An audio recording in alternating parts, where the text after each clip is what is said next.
Hello friends, welcome to my channel toppers fair. और आज start करने जा रहे हैं linear independence and dependence. Topic है जो कि वेक्टर स्पेस में आता है। तो ये टॉपिक पे देखा मैंने एटीसी में कई बार क्वेश्चंस पूछे गए हैं, इसलिए मैंने इसको पिक किया है। और thanks to everyone for support and love. आज मैंने देखा मेरे चैनल पे 1000 सब्सक्राइबर पूरे हो गए हैं। Okay, thank you. लेकिन ज़्यादा इम्पोर्टेंट ये है कि आप एग्ज़ाम में जिस पर्पज़ से मैं वीडियो बनाया वो आप अचीव कर सको। और मुझे ज़्यादा खुशी तब होगी जब आप एग्ज़ाम दे के आओगे या रिज़ल्ट के बाद हमें बताओगे कि आपका वीडियो मुझे एग्ज़ाम में मेरे लिए यूज़फुल रहा और मैंने अपने रिज़ल्ट को अचीव किया है। या फिर नहीं भी कर पाए, अगर एग्ज़ाम में मेरा यूज़फुल रहता है मेरा वीडियो, तो वो मेरे लिए अचीवमेंट रहेगा। स्टार्ट करते हैं टॉपिक। छोटा सा अनाउंसमेंट है, 10th का क्रैश कोर्स स्टार्ट कर रहे हैं। मैथ्स मैं ले रहा हूँ और साइंस अशोक यादव सर ले रहे हैं फोटोनिक्स यूट्यूब चैनल पे। जल्दी स्टार्ट करेंगे। चलिए आगे बढ़ते हैं। वीडियो चूँकि अभी आपका टाइम काफ़ी क्रूशियल है और हम ऐसे ही आपका टाइम बर्बाद नहीं कर सकते, इसलिए हमने क्या किया है, पहले सारे क्वेश्चन जो मैं इस वीडियो में शेयर करने वाला हूँ, आपसे बात करने वाला हूँ, वो सारे क्वेश्चंस हमने स्क्रीन पे पहले आपको दिखा दिया। अगर आप इस क्वेश्चन में कंफर्टेबल हो तो ये वीडियो देखने का ज़रूरत नहीं है ना। अगर आप नहीं कंफर्टेबल हो तो वीडियो देख लो। मैं शॉर्ट ट्रिक्स से कोशिश करूँगा जल्दी इसको हेल्प करें। सर चलो स्टार्ट करते हैं। उससे पहले मुझे कुछ बेसिक्स बताना पड़ेगा जो इस वीडियो में यूज़ करने वाला हूँ। सबसे पहले साइरस मेथड बताना पड़ेगा डिटर्मिनेंट इवेलुएट करने का। सपोज हमारे पास एक 3x3 डिटर्मिनेंट है जिसको मैं इवेलुएट करना चाह रहा हूँ। तो वैसे तो अब डिटर्मिनेंट इसका वैल्यू कोई भी निकाल लेगा, लेकिन थोड़ा सा फास्ट होता है साइरस मेथड। आपको क्या करना है, पहले तीनों डायगोनल एलिमेंट्स को मल्टीप्लाई कर लो। कैसे? पहले मैंने क्या किया, तीनों डायगोनल एलिमेंट्स को मल्टीप्लाई किया। 2 इंटू 1 इंटू -3 प्लस। अब ये डायगोनल के ऊपर कौन सा एलिमेंट्स है, ये तो अपना डायगोनल एलिमेंट्स है। इसके जस्ट ऊपर ये दोनों एलिमेंट्स है, आप इनको मल्टीप्लाई करो। 5 इंटू -1। अब डायगोनल के ऊपर इन दोनों को मल्टीप्लाई किया तो एलिमेंट्स को 3 कैटेगरी में डिवाइड कर, एक डायगोनल वाला, एक उसके जस्ट ऊपर वाला और एक सबसे ऊपर वाला, है ना। इसी तरीके से नीचे की तरफ डायगोनल, ये दोनों उसके नीचे और ये सबसे नीचे। तो मैं पहले डायगोनल के तीनों एलिमेंट्स को मल्टीप्लाई किया, उसके बाद इसके ऊपर के 2 एलिमेंट्स को मल्टीप्लाई किया, लेकिन हर मल्टीप्लिकेशन में 3 एलिमेंट्स होने चाहिए। तो 5 इंटू -1 हो गया, एक एलिमेंट्स और बच गया जो हम इस साइड से ले लेंगे, इस तरफ से लेंगे। तो 5 इंटू -1, और हमें कौन सा एलिमेंट लेना है, अब 5 ले लिया, -1 ले लिया, ठीक है। तो इसी पोजीशन में इधर 2 एलिमेंट है, 3 एंड 2, इसको नहीं लेंगे। 5 -1 लिया तो इसका इमेज 3 है और -1 का इमेज 2 है। तो 5 इंटू -1 करने के बाद इन दोनों में से कोई भी नहीं लेंगे। इसके अलावा जो इधर एलिमेंट बच रहा है इसे ले लेंगे। तो 5 इंटू -1 इंटू -3। एक बार मैं रिपीट भी करूँगा तो आप पेशेंस रखो, अभी आपको समझ में आ जाएगा। उसके बाद इन तीनों को मल्टीप्लाई कर लिया, इन दोनों को इससे मल्टीप्लाई कर दिया। अब इस एलिमेंट ये बच गया -2, लेकिन मल्टीप्लिकेशन में 3 एलिमेंट्स होने चाहिए। तो अब ये एलिमेंट ले लिया, इसका इमेज इधर कौन सा है, इसके कोरस्पॉन्डिंग एलिमेंट्स इधर ए वाला है, ठीक है। इसको नहीं लेना, -2। इसके अलावा कौन से एलिमेंट्स और बच रहे हैं, 3 इंटू 2, -2 इंटू 3 इंटू 2, ये प्लस वाले एलिमेंट्स आ गए। सिमिलरली हमें कुछ एलिमेंट्स को माइनस करना पड़ेगा। तो अब की बार मैं ए डायगोनल लिया था, अब की माइनस करने के लिए ए वाला diagonal low, this into this into this. पहले बिल्कुल पहले की तरह जब जैसा भी किया, -2 इंटू 1 इंटू -3। वैसे ये काफ़ी फास्ट है, लेकिन जस्ट मैं अभी समझा रहा हूँ इसलिए स्लो लिख रहा हूँ जल्दी। -2 इंटू 1 इंटू -3 ये हो गया। अब इसके ऊपर आ जाओ। जैसे लास्ट टाइम ये तीनों एलिमेंट्स लेने के बाद इन दोनों को कंसीडर किया था, वैसे ही अभी इन तीनों एलिमेंट्स के लेने के बाद इन दोनों को कंसीडर करो। 5 इंटू 3। अब इसके साथ किसको लोगे, इधर 5 इंटू 3 है, 3 का इमेज 2 है और 5 का इमेज -1 है, तो इसको नहीं लेना। 3 इंटू 5, इसके अलावा जो एलिमेंट बच गया इधर कौन, -3। 3 इंटू 5 इंटू -3। अब ये तीनों एलिमेंट्स ले चुके, इन दोनों का मल्टीप्लाई इससे कर चुके। अब ए एलिमेंट बच रहा है 2। अब आप ही बता सकते हो इसको किसके साथ मल्टीप्लाई करेंगे, कौन बचा, इसका इमेज है ये नहीं, इसको छोड़ के 2 इंटू -1, -1। ठीक है, अब इसको कर लेंगे तो हो जाएगा -6 + 15 -12 माइनस हो गया प्लस का 6 माइनस का 45 माइनस का 4, ये हो गया -3 माइनस, और -49 में से 6 चला गया तो माइनस का 43, -3 + 43, ये हो गया 40। इसका डिटरमिनेंट का वैल्यू हो गया 40। तो हमने कैसे किया, दोबारा से अगर आपको समझ में आ गया तो आप कुछ सेकंड आगे बढ़ सकते हैं। मैं एक बार जल्दी से एक्सप्लेन कर देता हूँ वापस से। क्या किया, पहले इन तीनों एलिमेंट्स को मल्टीप्लाई किया। 2 × 1 × -3 कितना हो जाएगा, डायरेक्ट लिख रहे हैं 2 1 -3 माइनस का 6, उसके बाद जस्ट इसके ऊपर 5 × -1 और इधर का 3, -5 × -3 प्लस का 15, उसके बाद ए वाला एलिमेंट और इधर का ये दोनों 3 2 × 6 2 × -12 या माइनस, अब उल्टा दिस इंटू दिस, ये हो गया 6। उसके बाद ये दोनों एलिमेंट्स 15 और इधर का ये माइनस का 45, और इसका एलिमेंट 2 और ये दोनों 2 × 2 × -1 माइनस का 4, तो कितना हो गया -18 + 15 तो माइनस का 3। अब ये आ गया 6 -49 तो माइनस का 43, तो -3 + 43 विच इज 40। आप समझ गए होंगे साइरस मेथड क्या होता है डिटरमिनेंट इवेलुएट करने का। ठीक है, आगे बढ़ते हैं। अब रैंक ऑफ द मैट्रिक्स समझते हैं। Rank of the matrix using determinant कैसे निकालते हैं। मान लीजिए हमारे पास एक 3×3 ये एक मैट्रिक्स है 3×3, तो हमें क्या करना है, हमें इस 3×3 में एक मैट्रिक्स या सब मैट्रिक्स है ना, ऐसा सर्च करना है जिसका डिटरमिनेंट का वैल्यू 0 के इक्वल नहीं हो। Search for the determinant of the maximum size that is not equal to 0। अब ये समझ में आएगा क्वेश्चन के थ्रू, है ना, बिल्कुल भी टेंशन लेने का जरूरत नहीं, क्योंकि ये क्वेश्चन काफ़ी फास्ट करने के लिए सब हमें पहले बताना पड़ेगा। Search for the determinant for the maximum size 3×3 में पहले हमने सोचा कि कोई 3×3 का डिटरमिनेंट है, क्या 3×3 का जो डिटरमिनेंट है उसका साइरस मेथड से निकाला, क्या वो 0 है। अगर वो 0 नहीं है तो रैंक हो जाएगा उसका 3। अगर 3×3 0 नहीं है तो उसका रैंक हो जाएगा 3। मान लो 3×3 का जो मैट्रिक्स है उसका डिटरमिनेंट 0 आ रहा है, तो अब हम क्या करेंगे, उसमें बहुत सारे 2×2 के छोटे छोटे सब मैट्रिक्स बनेंगे, उनका डिटरमिनेंट इवैल्यूएट करेंगे। कैसे करेंगे अभी बताएंगे। और मान लो वो 0 नहीं है, उसमें से कोई भी एक भी 0 नहीं मिला तो रैंक हो जाएगा 2।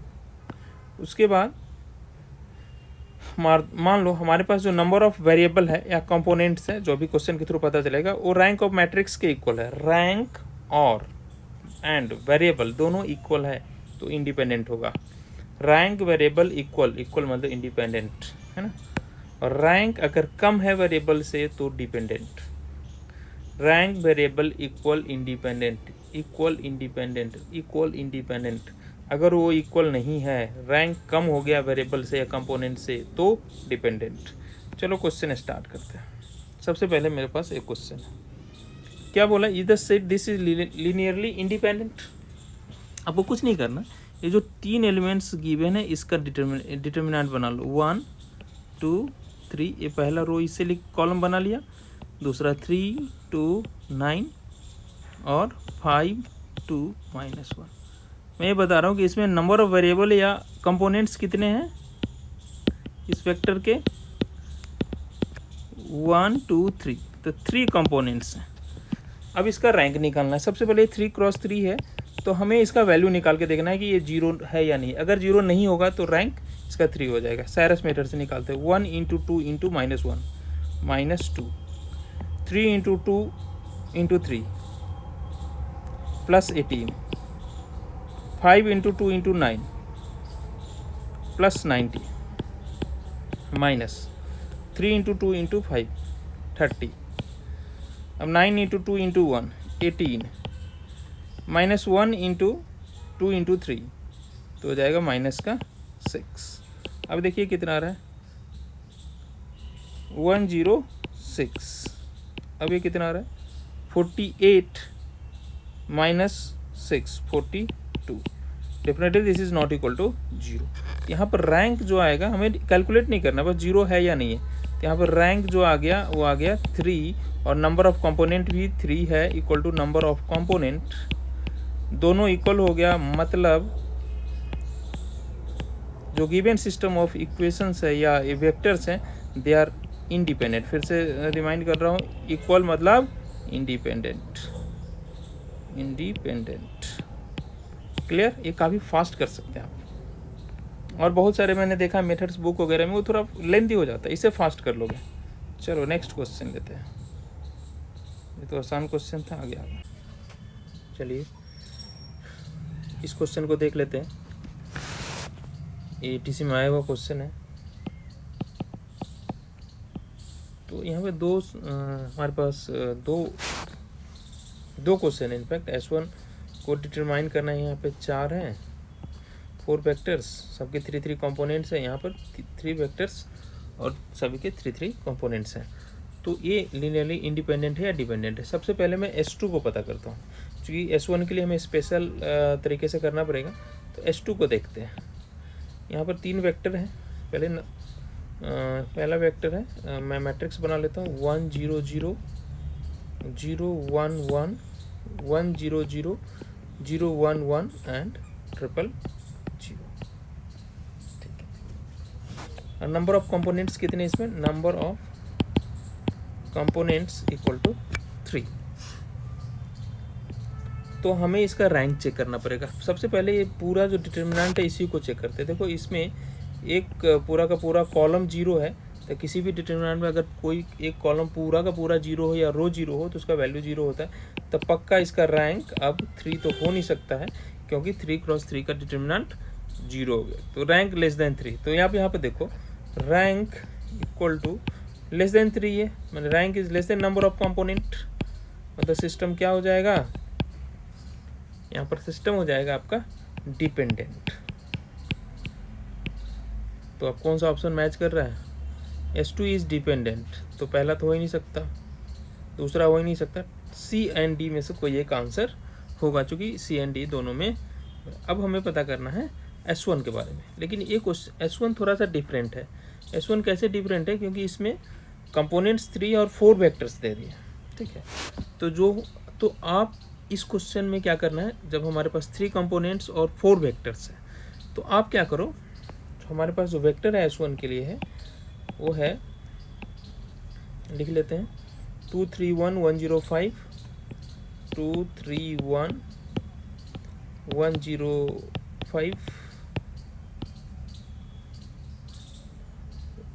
यहाँ पर ऐसा होना चाहिए था 0 1 0 0 0 1 0 1 0 एंड 0 0 1।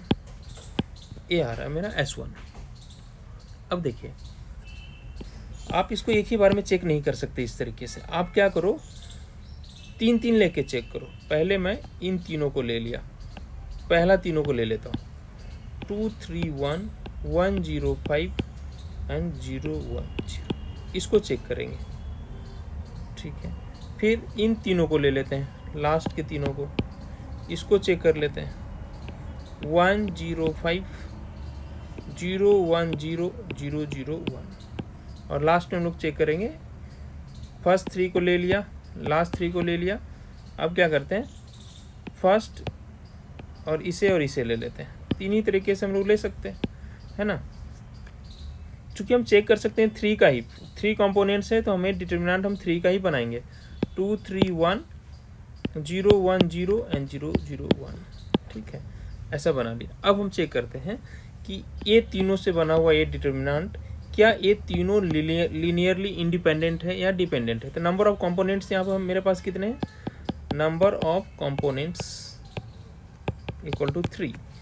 तो इसका जो रैंक आना चाहिए इन तीनों मिला के, अगर वो 3 आता है तो ये तीनों के तीनों लीनियरली इंडिपेंडेंट हो जाएंगे, रैंक और कंपोनेंट इक्वल आ जाएगा। तो चलो इसका रैंक चेक करते हैं। इसको अब इवेल्युएट करेंगे 2 × 0 × 0।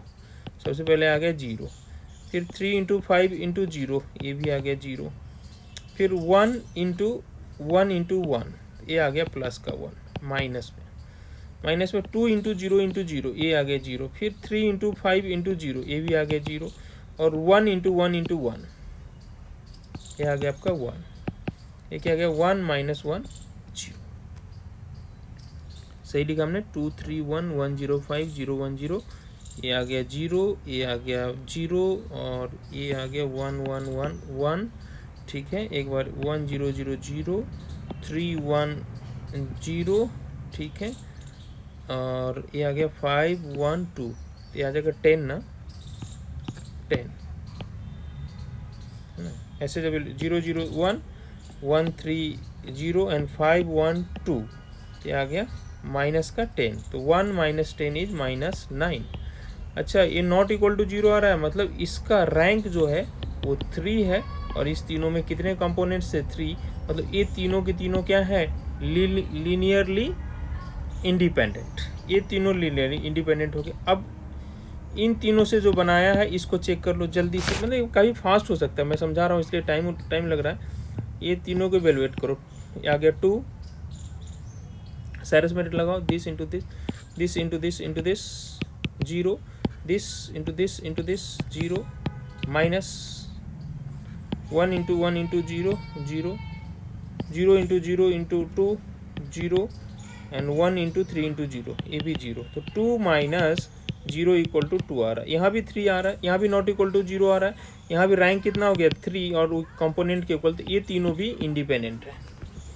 पहला तीनों भी इंडिपेंडेंट आ गया, दूसरा तीनों भी इंडिपेंडेंट आ गया। अब जो इन तीनों से बनाया था उसको चेक करते हैं, इसका डिटर्मिनेंट चेक करो, ए भी देखना नॉट इक्वल टू 0 आ जाएगा, तो ये भी आ गया, इसको चेक किया 1 1 1 का 1 0 0 0 प्लस का 0 5 0 0 0 माइनस 5 1 0 0 0 0 1 0 1 0 0 0, आ गया 1, ये भी कि नॉट इक्वल टू 0 आ गया, तो यहाँ भी रैंक कितना आ गया 3। मतलब इस आपको क्या करना है, जब हमें 4 वेक्टर्स दे दें और 3 कंपोनेंट्स दे, तीनों को अलग अलग देखो, तीनों को अलग अलग देख लिया मैंने, और सब के सब क्या आ रहा है ये तीनों भी इंडिपेंडेंट है, ये तीनों भी इंडिपेंडेंट है, और ये तीनों भी इंडिपेंडेंट है। अगर ऐसा होता है तो पूरा का पूरा से चार वेक्टर 3 कंपोनेंट्स और सभी को इंडिविजुअली चेक किया, और सभी के सभी क्या आ रहे हैं इंडिपेंडेंट, इसका मतलब हम सिस्टम जो है